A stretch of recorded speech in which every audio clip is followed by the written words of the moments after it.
Bismillahirrahmanirrahim. Assalamualaikum warahmatullahi wabarakatuh. Bismillah, alhamdulillah. Allahumma sholli ala sayyidina Muhammad wa ala alihi sayyidina Muhammad. Ilahi anta maksudi waridoka maklubi atini mahabbatak wa marifatak. Qulu subhanaka la ilma lana illa ma 'allamtana innaka antal halimul hakim. Hasbunallah wa ni'mal wakil, ni'mal maula wa ni'mal nasir, la haula wa la quwata illa billahil aliyil azim. Segala puji bagi Allah yang masih memberikan kita beribu-ribu nikmat, yakni nikmat iman dan Islam, nikmat sehat dan panjang umur. Tak lupa sholawat teriring salam mari kita limpah curahkan kepada junjungan alam, manusia yang paling agung, manusia yang paling begitu sempurna, yakni baginda Nabi besar Muhammad sallallahu alaihi wasallam. Sedulur-sedulur yang diberkahi Allah, sesuai dengan judul pada kesempatan kali ini yang akan kita sampaikan, semoga terkhusus kaum muslimin wal muslimat agar sama-sama saling bermanfaat. Sedulur-sedulur yang diberkahi Allah, yang namanya kita hidup di akhir zaman, di khotaman nabiyyin, di akhir zaman Nabi terakhir, ini adalah baginda Nabi besar Muhammad sallallahu alaihi wasallam.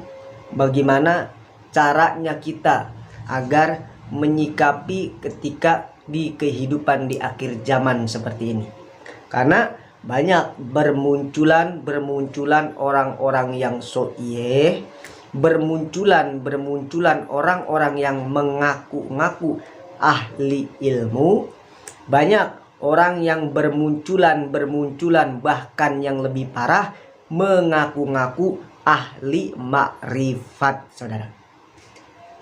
Sedulur-sedulur yang diberkahi Allah, makrifat itu adalah orang yang mengenal kepada Allah, yang mengetahui tahap pengenalan kepada Allah.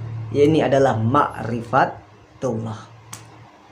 Bahkan banyak para ulama-ulama mengatakan bahwasanya agar orang itu ingin husul kepada Allah, sampai kepada Allah, ini adalah dengan melalui tentang syariat, torekat, hakikat, dan ma'rifat.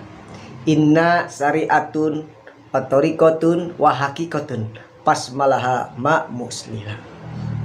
Jadi ketika orang ini ingin husul kepada Allah, ini beliau ini dengan syariatnya. Syariat itu bag-bagan sehari-hari, tentang sholatnya, tentang ibadahnya, tentang yang wajib maupun yang sunnah.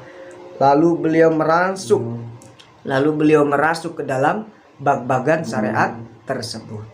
Lalu mencari jalanlah tentang torikohnya. Banyak kan torikohnya itu, tentang ada torikoh Qadiriyah Naksabandiyah, ada torikoh Akmaliyah, dan masih banyak lagi, saudara. Silakan pilih jalannya. Agar apa? Agar kita untuk sampai bermakrifat kepada Allah. Dan lebih pentingnya lagi, harus mempunyai guru pembimbing, saudara. Guru pembimbing ini tentang guru mursyid, guru-guru yang mampu menghantarkan kita tahap pengenalan kepada Allah. Kalau ada orang-orang yang so'iyeh, mengaku-ngaku ahli marifat, tapi beliau ini tidak mempunyai mursyid, tidak mempunyai guru pembimbing, ini bukan orang ahli marifat, malah orang-orang yang marepot, saudara. Karena saya tidak akan bahas pada video kali ini tentang orang-orang yang sok-sokan makrifat lah apalah, karena itu telah saya bahas di video-video saya yang sebelumnya tentang si Weldo atau siapapun. Terkhusus orang-orang yang sering mengikuti saya pasti akan tahu bagaimana yang tentang saya bahas pada video-video yang sebelumnya. Sekarang terkhusus sesuai dengan judul pada kesempatan kali ini, kita agar sama-sama saling berwasiat bagaimana caranya kita untuk menghadapi ketika orang-orang yang seperti itu. Orang-orang yang mengaku ahli ilmu lah, orang-orang yang mengaku ahli makrifat lah. Maka dari itu, ini kita untuk sama-sama saling berwasiat untuk menjaga ketauhidan kita, untuk menjaga keimanan kita agar tidak gampang tertipu dengan yang lain, saudara. Sedulur-sedulur yang diberkahi Allah, orang yang ahli ilmu saja ketika ilmunya tidak dipakai, maka orang tersebut tidak termasuk dalam kategori mengamalkan ilmu. Dan begitu pun, orang yang ahli ilmu pun belum tentu ada jaminan keselamatan. Apalagi orang yang bukan ahli ilmu. Orang yang ahli ilmu, dia langsung dibarengi dengan ahli zikir. Ahli zikir bukan berarti orang itu bisa mimpin zikir, mimpin tawasul, bukan. Orang ahli zikir itu ahli eling, mengingat kepada Allah. Itu yang disebut ahli zikir. Bukan berarti ahli zikir bisa mimpin zikiran, mimpin tawasulan. Itu mah ya orang baru hijrah juga bisa mimpin zikir, mimpin tawasulan. Yang dimaksud ahli zikir itu ahli eling, ahli ingat kepada Allah ketika dia melangkah kakinya, ketika ia memandang matanya, melihat seluruh anggota badannya, melihat daun-daunan yang ada di ciptaan bumi ini. Beliau selalu teringat-ingat di lubuk hati, dan juga apa yang ia lihat selalu dibarengi dengan selalu ingat dan mengingat kepada Allah. Itulah orang-orang yang termasuk dalam kategori ahli zikir, saudara. Lalu orang yang bermakrifat, orang yang mengenal Allah, orang yang selalu dekat dengan Allah, maka orang-orang tersebut dia akan sama dengan apa yang ia ucapkan dan juga apa yang dia lakukan. Seperti itu. Tidak ada orang yang ahli marifat itu kayak sok-sok iye ngomong beginilah, tentang ngomong Al-Quran disangka komik lah, itu nggak ada, saudara. Nggak ada. Nggak ada orang ahli marifat seperti itu. Dan kita bisa lihat dalam vakum bin dohirnya, dalam dia tutur keilmuannya, tutur bahasanya sama tidak dengan apa yang ia ucapkan, seperti itu. Karena orang-orang yang ahli marifat, ketika dia mempunyai guru pembimbing, guru mursyid, itu akan benar-benar digembleng, akan benar-benar diajarkan menjadi orang yang menjadi tahap pengenalan sejati kepada Allah, agar apa yang dia ucapkan, agar apa yang dia ucapkan itu sama dengan apa yang akan dia lakukan. Karena kalau orang ucapannya itu, misalkan ucapannya itu B, tapi dia tidak sama, orang tersebut akan tercap dalam kategori munafik, saudara. Nauzubillah summa nauzubillah. Maka dari itu ketika kita melihat orang-orang seperti itu yang bermunculan, ngaku ahli inilah, ngaku ahli itulah, cukup, saudara, kita senyumkan saja. Karena orang-orang yang bermakrifat, ketika orang tersebut telah tahap sampai pengenalan kepada Allah, maka orang tersebut tidak akan mudah ngomong yang bikin umat bingung, ngomong yang bikin orang bingung, itu tidak akan seperti itu. Malah orang-orang yang ahli marifat akan terus mengajak orang itu untuk iman kepada Allah, cinta kepada Rasul, dan cinta kepada sunnah-sunnahnya baginda Nabi besar Muhammad Sallallahu Alaihi Wasallam. Dan orang telah mencapai marifat pun kalau belum punya cinta, itu marifatnya masih mengambang, saudara. Karena baginda Rasul yang ngedau. Apa katanya Rasul? Al-mahabba asasul ma'rifah. Pondasi marifat itu, pondasinya itu adalah orang yang bermakrifat adalah cinta. Tidak mungkin orang kalau tidak punya cinta, orang tersebut tidak akan pernah mampu untuk bermakrifat kepada Allah. Inilah dahsyatnya cinta, saudara.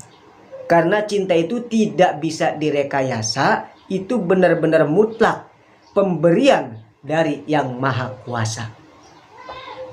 Kenapa cinta itu adalah pondasinya marifat? Orang tidak akan bisa pernah masuk syariat, menjalankan ibadah dengan usul, dengan ikhlas, kalau tidak didasari dengan kecintaan. Kalau orang cinta itu tidak akan pernah hitungan. Kalau orang ada cinta, ketika ia memasuki, menjalani syariat dengan baik, dia tidak akan pernah hitungan. Karena yang bukan surga dan neraka yang ia harapkan, akan tetapi hanya semata-mata mencari ridho dan kasih sayangnya Allah. Maka Nabi pun ngedau, al-mahabbah asasul ma'rifat. Pondasinya marifat itu adalah cinta. Maka kalau orang-orang yang telah bermakrifat, orang ini telah mempunyai cinta yang sangat mahabbah, yang sangat luar biasa kepada Allah, maka bisa dibilang dan bisa dikategorikan orang tersebut mempunyai cinta dan telah memasuki makrifat kepada Allah. Dan yang paling penting harus mempunyai guru pembimbing, harus mempunyai guru mursyid. Kalau ada orang yang ngaku-ngaku makrifat, tapi orang ini tidak mempunyai guru pembimbing, tidak mempunyai guru mursyid, maka jangan pernah percaya, saudara. Maka orang tersebut bukan makrifat, malah orang tersebut makrifat, karena gurunya bukan manusia, maka gurunya adalah setan, saudara. Nauzubillah summa nauzubillah. Orang-orang yang belajar tahap pengenalan kepada Allah, maka orang tersebut pasti 100% orang tersebut mempunyai guru pembimbing dari guru-gurunya, dan dari guru-gurunya terus untuk sampai tahap pengenalan kepada Allah. Dan guru mursyidnya inilah yang nanti yang akan menghantarkan ia tahap pengenalan yang sejati kepada Allah. Maka dari itu terkhusus kita semua sama-sama saling berwasiat dalam ranah kebaikan untuk agar terus menjaga keimanan kita, menjaga ketauhidan kita, jangan sampai tergoyang ketika bermunculan orang-orang yang sok iye, orang-orang yang sok-sokan berilmu, orang yang sok-sokan bermakrifat, padahal itu hanya omong kosong, tidak ada bukti realnya. Apa yang ia ucapkan itu sesuai dengan apa yang ia lakukan. Maka dari itu carilah ulama-ulama, guru-guru pembimbing, guru-guru yang mana orang tersebut bisa menghantarkan kamu tahap pengenalan kepada Allah. Semoga apa yang saya sampaikan bermanfaat. Bila mana apa yang saya sampaikan salah, yakinlah itu semata-mata hanya kebodohan saya. Bila mana apa yang saya sampaikan benar, yakinlah itu hakikatnya dari Allah Subhanahu wa taala. Ihdinas siratal mustaqim. Assalamualaikum warahmatullahi wabarakatuh.